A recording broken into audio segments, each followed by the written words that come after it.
Conductor and role model Lina Gonzalez Granados shares how music chose her. I think that music knows no geographical boundaries. I'm so happy you came. Oh, thank you for having me here. I feel so welcome in the city. I wanted to show you a painting by William Penhallow Henderson. He's one of the most renowned painters here in Santa Fe in the 20th century. It fascinates me the way that he uses colors, and especially the yellow. Gives me energy, so energetic. He's very vibrant. Yes, vibrant. That's a really good word to put it. I want to share with people music from all around the world. So why across the world? Well, I think that music knows no geographical boundaries. It's a universal language that everybody can understand. So through music we can be ambassadors of our own cultures and build bridges of understanding. Have you faced challenges as a female conductor? I have to say that challenges never arise when you are on the podium. There is no time when you go up and down to think about biases. But yes, I have to say that I have faced different challenges, and they come and they're as different as stereotypes come.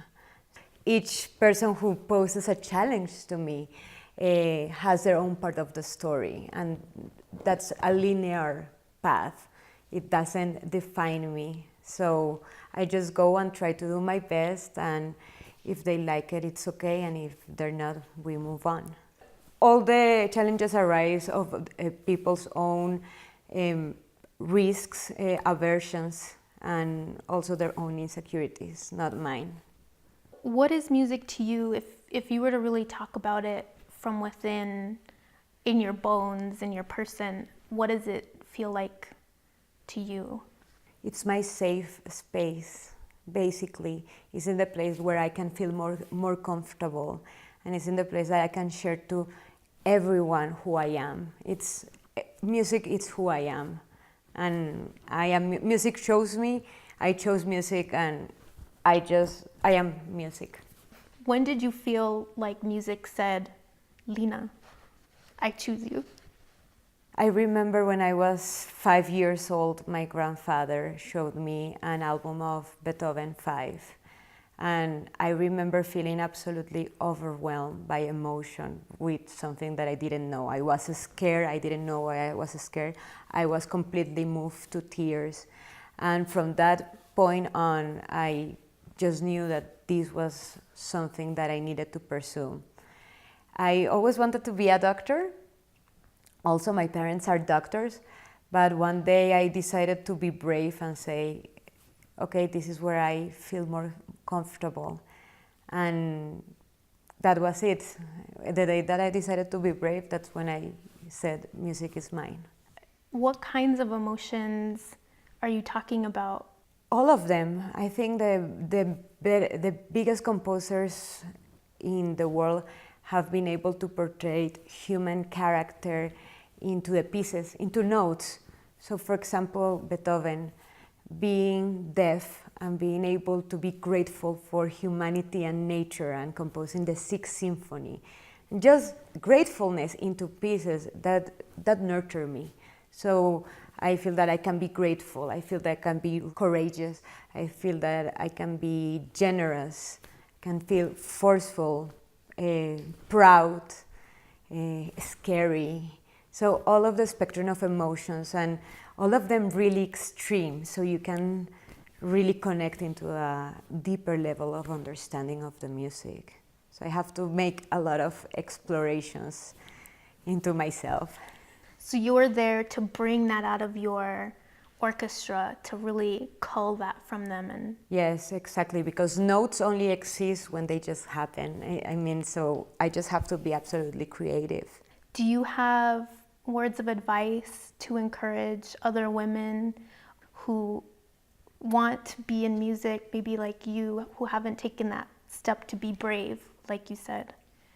the fact that you're a woman in this time of age is an act of bravery if you want to pursue your dreams. So in that order of ideas, I say that you are not alone.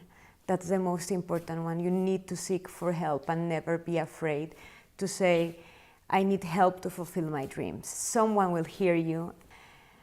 I think that's the most important one. The second one is that I think everybody has something unique to bring to the table, so you cannot walk the same path as other people. So either you choose to be a shadow of someone or just bring your own light and write your own path.